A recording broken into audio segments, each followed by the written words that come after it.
আমি কিন্তু তোমাদের সবসময় বলি আমি ঘুরতে বেড়াতে খাওয়া দাওয়া করতে রান্না করতে সবটাই খুব পছন্দ করি। তবে আমি কেন, মোটামুটি সবাই মনে ঘুরতে বেড়াতে এগুলো পছন্দ করে। সুযোগ সুবিধার অভাবে সবাই বেরোতে পারে না, সময়ের জন্য হয়ে ওঠে না। আমারও যে খুব একটা এখন হয় তা না, কিন্তু তাও চেষ্টা করি একটু বেরোলে ভালো লাগে। মাঝে মধ্যে একটু আউটে গেলে একঘেয়ে একরকম জীবন কারোই ভালো লাগে না। তো একদিন এর মধ্যে কিছুদিন আগে বেশ একটা রেস্তোরাঁতে চলে গেছিলাম। এই রেস্তোরাঁতে খাবার কিন্তু কন্টিনেন্টাল, মানে বাইরের খাবারই, ইন্ডিয়ান না, বাইরের দেশের মেনুগুলোই বেশি। সুশি অ্যান্ড অল খুব ভালো পাওয়া যায় এখানকার। তারপর আপনার নানা রকম স্টার্টার তো ভীষণ ভালো। সেদিন তো লাকিলি ক্র্যাবও ছিল, আর ক্র্যাবটা এত সুন্দর বানিয়েছে, আমি অনেক বেশি পরিমাণে ক্র্যাব খেয়েছি ওখানে।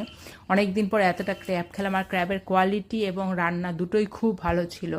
সব রকম খাবারই পাওয়া যায়, ডেজার্টও প্রচুর জিনিস থাকে, প্রচুর আইটেম থাকে। তো মানে বাছাই করে খেতে পারো যার যেরকম পছন্দ। ইন্ডিয়ান সুইটসও থাকে, আর পেস্ট্রি অ্যান্ড অল, আইসক্রিম, নানা রকমের সবটাই থাকে। আর fish fry, prawn, chicken, mutton সবই থাকে, চাউমিন, রাইস, নান, রুটি।